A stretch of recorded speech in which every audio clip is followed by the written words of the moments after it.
자, 우리 주밖에 없죠. 옆에 계신 인사합시다. 주님을 찬양합니다.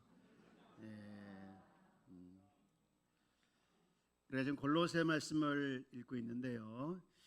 골로새 3장 17절 말씀을 읽는 중에 무슨 뜻인지는 알겠지만 어떻게 사는 것인가 굉장히 궁금해했어요.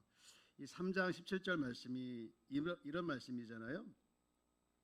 또 무엇을 하든지 말에나 일에나 다 주 예수의 이름으로 하고 그를 힘입어 하나님 아버지께 감사하라. 예수의 이름으로 모든 일을 하래요. 말도 하고 일도 하래요. 그리고 예수 이름을 하는 게 뭐가 있습니까? 기도하죠. 예수님 이름으로 기도합니다. 또 뭐가 있습니까?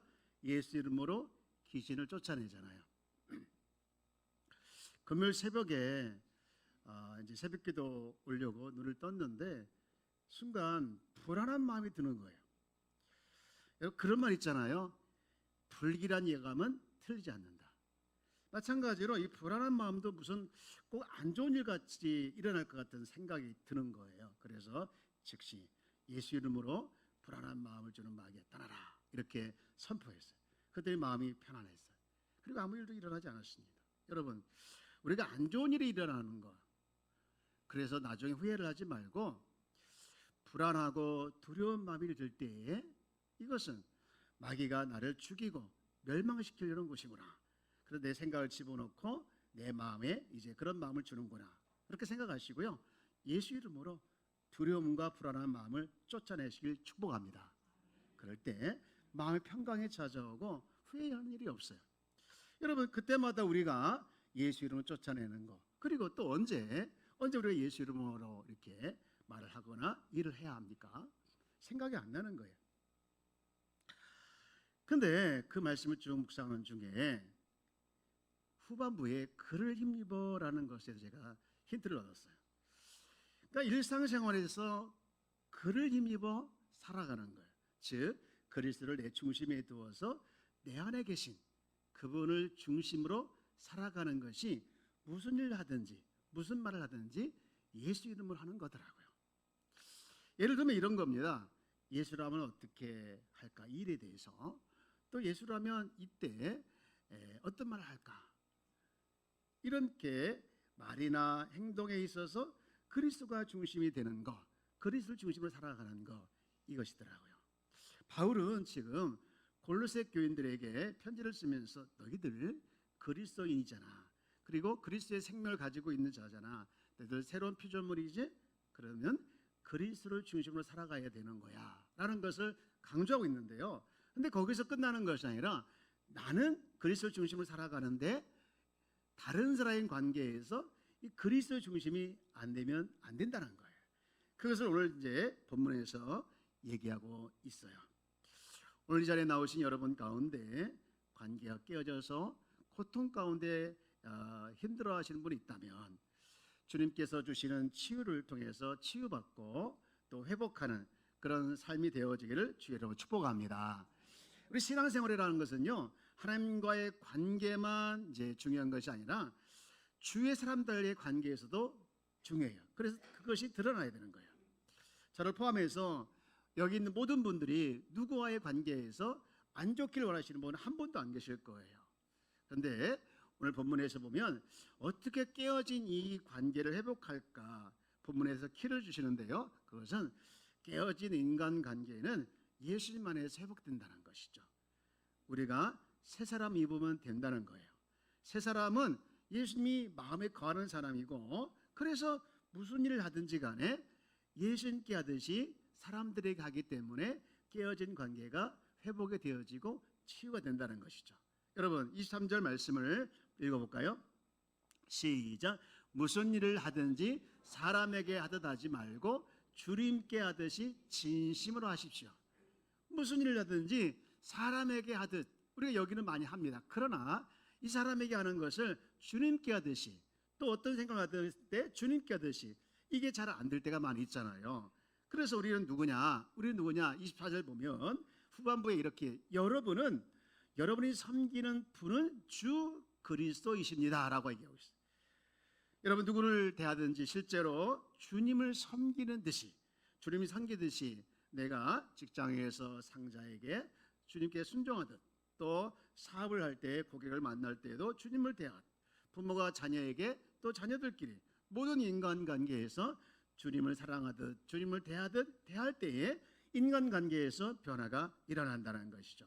여러분, 복음이라는 것은요, 단순히 죄사함을 받았다, 이거 기쁘다, 여기에만 머물러 있는 것이 아니라 예수님 안에서 사람과의 모든 관계에서 새로워지는 것이 복음의 능력입니다. 그러나 우리는 안타깝게도 많은 성도들의 가정이 무너지고 또 일터에서 가까운 사람들의 관계에도 깨어진 채 살아가고 힘들게 살아가는 분이 많이 계셔요. 여러분, 이것은요, 속죄의 복음을 몰라서 그런 것이 아니라 너무 잘 알아요. 그런데 왜 이렇게 사느냐? 그 이유는 내 안에 거하시는 예수님을 실제로 내가 믿지 않고 그 예수로 내가 살아내지 못하기 때문에 그런 거예요. 기도라는 책에 보면요, 그런 얘기가 나와요. 이 저자가 제자들에게 이런 말을 하죠. 아내의 얼굴이 너의 믿음의 이력서다. 아내의 얼굴이 너의 얼굴에 너의 믿음의 이력서라는 거예요. 그런 거예요. 우리 주변의 사람들이 나의 믿음으로서 드러나게 된다는 것이죠. 여러분, 그래서 여러분 주위의 사람들과 이 좋은 관계인지 내가 항상 살펴봐야 되는 거예요. 항상 우리가 명심할 것은 그 어떤 것보다 사람이 중요합니다. 저를 한번 따라해볼까요? 그 어떤 것보다 사람과의 관계가 중요하다. 이 노벨 평화상을 타신 제임 아담스라는 분이 평생 미국에서 문제 청소년들과 함께 보냈대요. 그런데 이분이 만나는 부모마다 그런 말을 했대요. 딸이 엄마와 얘기하고 싶어 하거든 5분에 음식이 타고 있을지라도 먼저 딸과 이야기하래요. 또 아들이 아버지하고 얘기하고 싶거든 가게 문을 닫고도 아들의 말 상대가 되어주래요. 그것이 돈을 버는 거다. 정말 의미 있는 얘기인 것 같아요. 돈돈 하다가 사람들의 관계가 깨어지고 그 관계가 깨어져서 돈을 다 허비하게 될 수 있다는 말이죠. 제가 이 글을 읽으면서 조금 찔렸어요. 최근에 제 딸이 공개적으로 저한테 아빠 오늘 아빠하고 이야기하고 싶어 그러더라고요. 그날 제가 굉장히 힘들었어요. 일이 고돼가지고 이제 거의 파김치가 돼서 집에 들어와서 이제 저녁을 바나나 하나 먹고 이제 쉬려고 했는데 졸졸졸 쫓아다니면서 오늘 아빠랑 얘기할 거야. 그러는 거예요. 귀찮잖아요. 그래서 귀찮다는 말 못하고 들어가서 자 그랬어요. 그랬더니 얘가 삐져가지고 툭 들어가더라고요. 근데 그날 이 글을 읽었어요. 딸이 이야기하고 싶으면 음식이 타고 있어도 먼저 딸과 이야기하라. 아들이 이야기하고 싶으면 가게 문을 닫고라도 아들의 말 상대가 되어주라. 정말 의미 있는 말로 제가 들렸어요.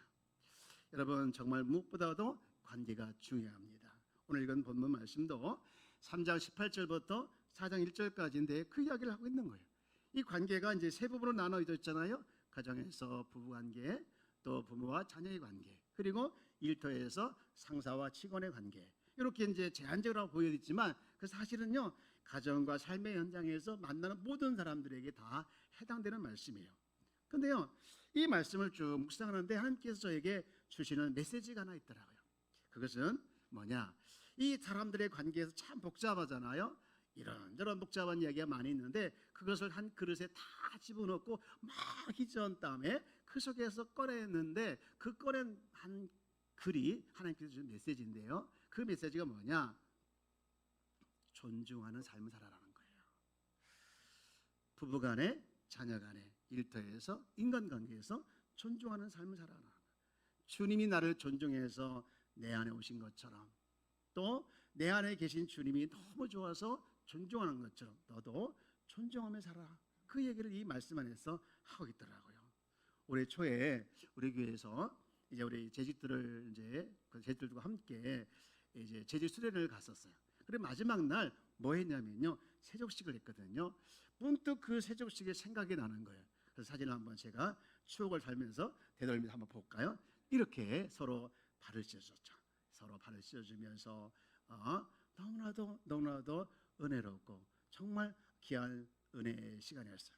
근데요, 이 안에서 느낄 수 있는 것은 뭐냐면 내가 정말 다른 사람 앞에서 낮은 자세로 상대방의 발을 씻겨주면서 존중하니까 이렇게 뜻밖의 은혜가 찾아오더라고요. 문득 이 말씀을 이제 읽으면서 이 말씀이 생각나더라고요. 마태복음 7장 12절 말씀인데 이렇게 기록되어 있죠. 우리 다 한번 읽어볼까요? 시작. 그러므로 무엇인지 남에게 대접을 받고자 하는 대로 너희도 남을 대접하라. 이것이 율법이요 선지자니라. 라겠습니다. 이 말씀과 관계돼서 주님은 우리를 부르실 때는요 존중할 삶을 살도록 불렀다는 것을 느끼게 됐어요. 여러분, 존중이란 것은 뭡니까? 남을 귀중하게 대하는 것, 이것이 존중이잖아요. 저를 포함해서 우리 모두는 다 존중받고 하고 싶어요. 한 번은 제가 식당에 아내하고 갔던 적이 있어요. 근데 아내가 이제 그 식당에서 나오는 음식과 이런 걸 보면서 한 말을 저는 잊지를 못해요. 너무 예쁜 그릇에 정성을 담은 그릇에 이제 음식이 나오더라고요. 근데 그 음식을 먹으면서 대접받는 기분이다. 대접받는 기분이다. 그런 말을 몇 번이나 하는 거예요. 제가 거기서요, 남자하고 여자하고 이렇게 차이 나는구나. 저는요, 그 느낌보다 그냥 반찬이요, 그냥 그릇이었습니다. 그리고 제가 나게 이제 돈을 내서 거기에 대한 상황은 대가로 제가 이제 밥을 먹는 것이라고 생각했지 이것이 꼭 대접받는다 거기까지 생각을 안 했어요. 여러분, 대접이라는 것은 뭡니까? 나는 돈을 안 내는 거잖아요. 나는 돈 내는 겁니까? 안 내고 상대방이 돈을 내줘서 내가 얻어먹는 게 이게 대접 아닙니까? 근데 내 돈을 내면서 대접받는다, 이 말을 제가 이해는 못했지만 무슨 뜻을 하는지는 알았어요. 여러분, 사람은 이처럼 내 돈을 내더라도 음식 하나에 대접받고 존중받고 싶어하는 것이 똑같은 마음이더라고요. 그렇습니다. 이렇게 존중받고 싶어하는 것, 이것은 하나님께서 우리에게 이렇게 말씀하고 있죠. 네가 존중받고 싶어하는 것처럼 너도 또한 존중하는 삶을 살아야 한다. 누구를?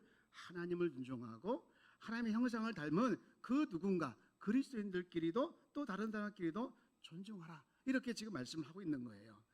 여러분, 우리가 존중받고 있습니다. 여러분, 우리 하나님께 우리가 존중받고 있습니까? 안 받고 있습니까? 존중받고 있죠? 네, 맞아요. 근데요, 이게요, 우리가 다른 사람을 존중하기가 쉽지 않은데요, 하나님은요, 우리가 존중하는 그 근원을 어디서 찾게 하냐면요, 하나님을 경외하는 마음에서 찾게 하더라고요. 여러분, 잠언 1장 7절 말씀을 한번 읽어볼까요? 시작. 여호와를 경외하는 것이 지식의 근본이거늘 미련한 자는 지혜와 훈계를 멸시하느니라. 여호와를 경외하는 것이 지식의 뭐래요? 근본이래요. 여호와를 경외하는 것이 모든 것의 기초가 되는 거라는 말과 같은 거죠. 예수님도 특별히 그 연약한 자들에 대해서 업신여기는 걸 되게 싫어했어요. 그래서 이런 말씀을 했는데요, 마태복음 18장 10절 말씀에 보면 삼가 이 작은 자 중에 하나도 업신여기지 말라. 너에게 말하노니 그들의 천사들이 하늘에 계신 내 아버지 얼굴을 항상 배옵느니라. 무슨 얘기입니까? 한 사람 한 사람에게 천사가 있대요. 근데 그 천사들이 하늘에 올라가서 업신여긴 누군가를 꼬질른대요. 누구한테요? 하나님께 꼬질른다는 거예요. 그러니까 우리가 작은 자라고 해서, 약한 자라고 해서 업신여길 수 없는 거예요. 모든 그리스도인에게 돕는 천사가 이렇게 있는데 그 천사들이 하늘에 계신 하나님께 가서 항상 하나님 얼굴을 뵈면서 이른다는 것이죠. 마태복음 25장 40절 말씀에 보면 이런 말씀을 했어요. 내 형제 중에 즉 이 작은 자에게 한 것이 곧 내게 한 것이다. 예수님은요, 우리가 아직 죄인 되었을 때 하나님께서 우리를 존중히 여기사 예수님을 이 땅에 보내주시고 낮은 자로 오셔서 나를 구원해 주셨어요. 무엇 때문에요? 단 하나, 나를 사랑하기 때문에. 그 이상도 이하도 아닙니다. 사랑하는 것 하나. 그래서 그 사랑의 근거로 우리에게 이런 명령을 내셨어요. 요한일서 4장 11절 말씀을 한번 같이 읽어볼까요? 시작. 사랑하는 자들아, 하나님이 이같이 우리를 사랑하셨은즉 우리도 서로 사랑한 것이 마땅하다. 사랑의 근본이 뭡니까? 하나님 우리를 사랑한 것이라는 거예요. 그래도 우리도 서로 사랑하는 것이 뭐예요? 마땅하대요.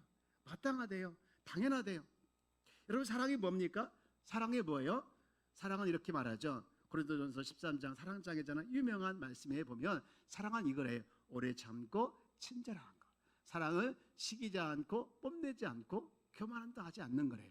5절 말씀 다 같이 읽을까요? 시작. 사랑은 무례하지 않으며 자기 이익을 구하지 않으며 성을 내지 않으며 원한을 품지 않습니다.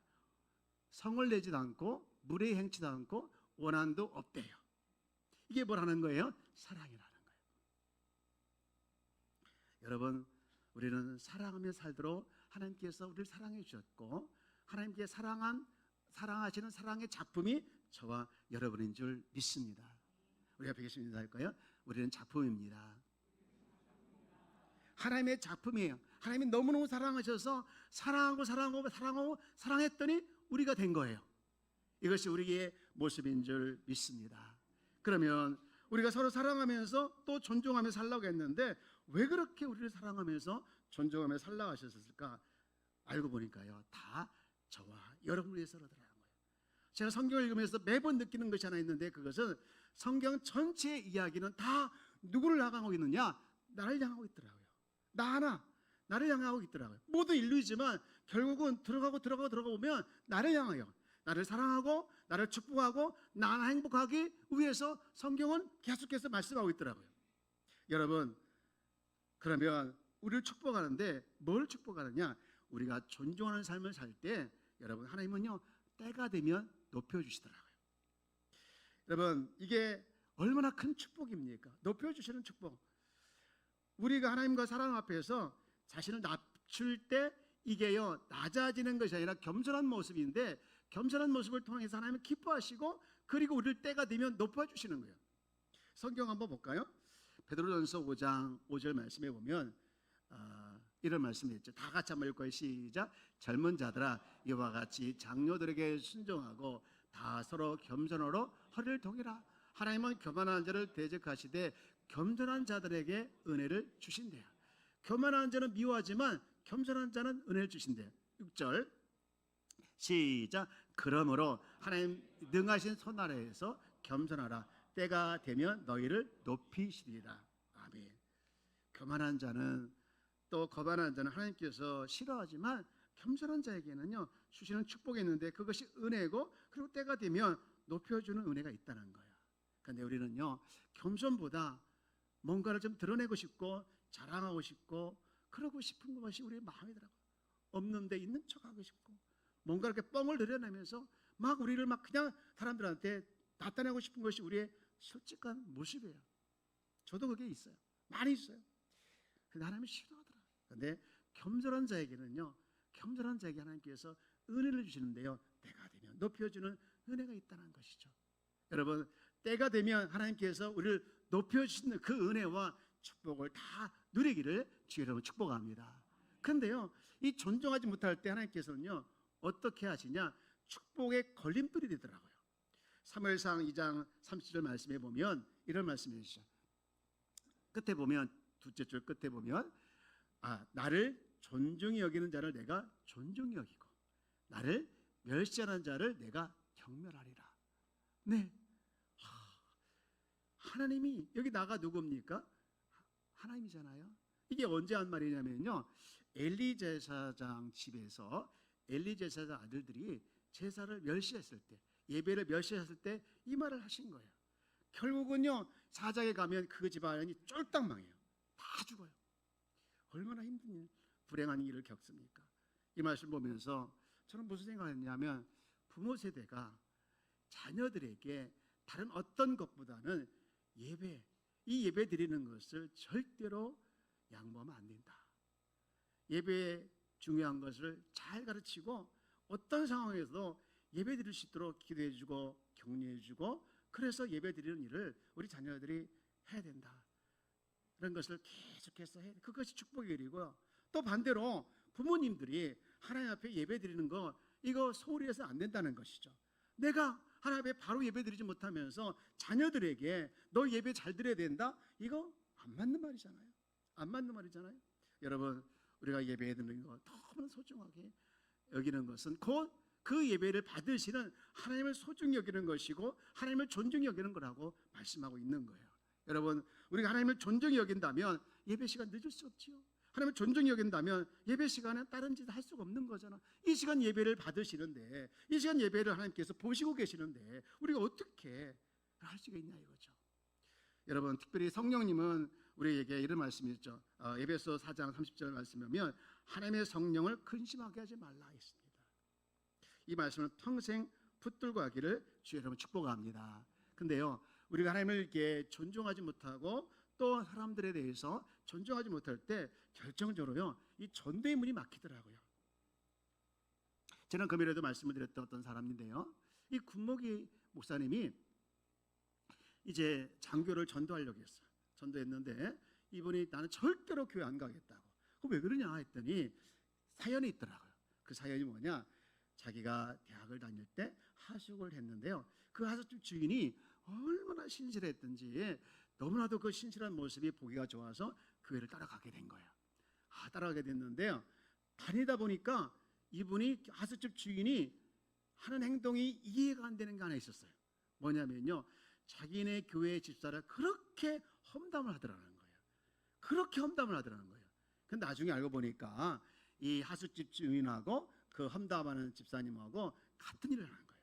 남대문 시장에서 물건을 떼와가지고 파는 일을 하는데 이 경쟁이 되다 보니까 서로 어떻게 마음에 안 맞고 그래서 아마 그랬던 거예요. 그래서 틈만 있으면 험담을 하는 것이 자기가 이해를 못했다는 거예요. 근데 어느 날 집에 전화 왔어요. 하숙집 전화가 왔어요.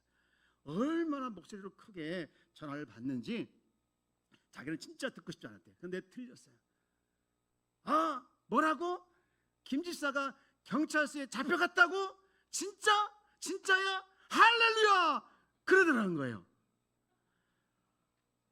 그러면서 그 얘기를 들으면서 이게 뭐지? 예수를 믿는다는 게 저런 걸까? 그러면서 내가 저렇게 예수를 믿을 거라면 나 안 믿겠다. 그리고 그 뒤로부터 이 교회를 안 나게 됐다는 거예요. 여러분, 우리는 누구를 그러면 존중히 여길까요? 베드로 2장 17절에 보면 한 줄을 딱 정리했더라고요. 이렇게 읽어봅시다. 시작. 무사람을 공경하며 형제를 사랑하며 하나님을 두려워하며 왕을 존대하라. 오늘 본문도 보면 같은 얘기를 하고 있는 거예요. 가정에서 부부간에 남편은 아내를, 아내는 남편을, 또 자녀들을, 또 사회에서는, 일터에서는 상사를, 또 상사는 또 이렇게 직원들을 존중하라는 것이잖아요. 오늘날 공경과 배려와 존중은 정말 찾아보기 힘든 시대에 살고 있습니다. 오히려 공격은 많고 우습게 보는 경향이 너무나도 많은 사람에게 드러나고 있습니다. 그래서 오죽했으면 아이가 10계명을 외우는데 내 부모를 공경하라, 공경하라 그렇게 외워야 되는데 뭐라고 외웠다고 했습니까? 내 부모를 공격하라 그랬다잖아요. 여러분, 우리 공경의 삶이 살아가지고 있는 이 시대에 우리가 어떻게 하면 정말 주님이 나를 존중해서 내 안에 계시고 또 나도 주님을 존중하는 것처럼 우리가 어떻게 살아갈 수 있을까? 저는요, 세 가지를 드리면서 말씀을 정리하고 싶어요. 첫째는요, 나는 내 안에 그리스도를 모신 자라는 것을 항상 의식해야 합니다. 사람 따라 나는 그리스도를 모신 자다. 여러분, 모신 자라고 해서 좀 이상할지 모르겠지만 내가 예수를 믿으면 주님이 내 안에 계시지 않습니까? 믿죠? 주님 내 안에 계신 거 우리는 늘 의식하면서 내 안에 계신 주님을 의식한다는 것은요, 내 안에 계신 주님이 나를 보고 있다는 거예요. 내 안에 계신 주님이 나를 보고 있는데 내가 어떻게 말을 함부로 하고 내가 어떻게 행동을 함부로 할 수 있겠냐 이 말이죠. 주님이 내 안에 계신다. 주님이 내 안에 계신다. 이것을 자꾸 의식하면서 자꾸 생각하면서 살아갈 때에 내가 함부로 말을 하지 않고 공경하고 존경하는 모습 또 존중하는 모습으로 살아갈 수 있다는 것이죠. 두 번째는요, 뭐냐? 다른 사람이 어떤 사람이냐? 내가 하나님의 형상을 닮은 작품이라면 다른 사람도 하나님의 형상을 닮은 작품이라는 거예요. 나만 소중하고 다른 사람은 소중하지 않은 것이 아니라 나도 소중하지만 다른 사람도 역시 소중하다는 것이죠. 그래서 존중할 수 있는 것이죠. 세 번째는요, 중요한 건데요, 저를 한번 따라서 영으로 반응하자. 우리는 영의 사람이죠. 여러분, 로마서 8장 4절 말씀을 볼까요? 이렇게 돼 있죠. 육신을 따르지 않고 그 영을 따라 행하는 우리라고 했습니다. 여러분, 우리가 외부 상황에서 육신에 따라서 반응할 수도 있습니다. 이것은 본능적이고 동물적입니다. 그런가 하면 이성과 감성에 반응한 사람이 있어요. 손익을 따집니다. 이렇게 반응하면 손해볼까? 이렇게 반응하면 이길까? 손익을 따지고 인간적인 반응입니다. 그런데요, 마지막으로 영과 진리로 반응하는 거예요. 새 생명의 사람으로 우리는 살아가고 있는 사람이지 않습니까? 내 안에 계신 그리스도를 통해서, 내 안에 계신 성령을 통해서 이 반응하는 것이 이게 잘 되지 않을 수 있습니다. 연습이 좀 필요합니다. 여러분, 그렇습니다. 우리는 그럼에도 불구하고 자꾸 주님이 내 안에 계신 것을 의식하고 주님이 자꾸 내 안에 계시다는 것을 생각하면서 내 안에 계신 주님을 따라서 그 반응을 따라서 이렇게 반응할 때에 우리는 존중하는 삶을 살아갈 수 있다라는 것이죠. 주님은요, 우리가 존중하면서 살아가기를 정말 원하시죠. 이게 주님의 마음이죠. 이제 말씀을 정리합니다. 우리는 그리스도를 믿는 그리스도인입니다. 우리는 크리스찬이죠. 부인할 수 있는 사람 없습니다. 자, 우리 한번 나는 크리스찬입니다. 자랑스럽고 신비롭고 너무나도 고귀한 크리스찬이죠. 여러분, 근데 이 크리스찬은요, 주님이 내 안에 계심을 믿는 사람이에요. 그 주님과 함께 살아가는 사람이에요. 늘 내 안에 계신 주님을 대하듯이 다른 사람에 대해서 다른 사람의 주님을 대하듯이 대할 때 깨어진 관계가 회복하게 되어지고 또 치유가 되어지고 그래서 살아가는 존중하는 사는 삶을 살아갈 수 있게 되는 줄 믿습니다. 내 안에 계신 주님이 나를 존중해서 내 안에 계시듯이 나도 주님을 존중히 여기며 나와 같은 그리스도인들을 다른 사람을 존중히 여기는 사람이 살아갈 때 이 깨어진 관계가 회복되어지기는 그런 놀라운 은혜가 있게 되기를 주의 이름으로 축복합니다. 우리는 누구로 살아가는 사람입니까? 예수로 살아가는 사람이에요. 성령으로 살아가는 사람이에요. 성령으로 예수로 살아갈 때 이 치유가 일어나고 회복이 일어나는 그런 놀라운 축복이 여러분 가운데, 여러분 삶 가운데 날마다 일어나기를 주의 여러분 축복합니다. 관계 때문에 힘들어서 너무나도 힘들어서 아파하지 마시고 주님은 우리가 아파하기 원하지 않아요. 주님은 우리가 힘들어하지 않기를 원하고 있는 것이죠. 여러분, 주님은 우리가 행복하기를 원하는 거예요. 주님은 우리가 치유받고 회복하기를 원하는 것이죠. 이 주님의 마음을 우리가 깊이 받아서 주님처럼 여러분 주님의 마음을 우리가 닮아서 여러분 삶이 회복하고 치유가 일어나고 그래서 주님을 위해서 행복하기를 주의 이름으로 축복합니다. 축복합니다. 우리 앞에 계신 인사할까요? 주님 때문에 행복합시다.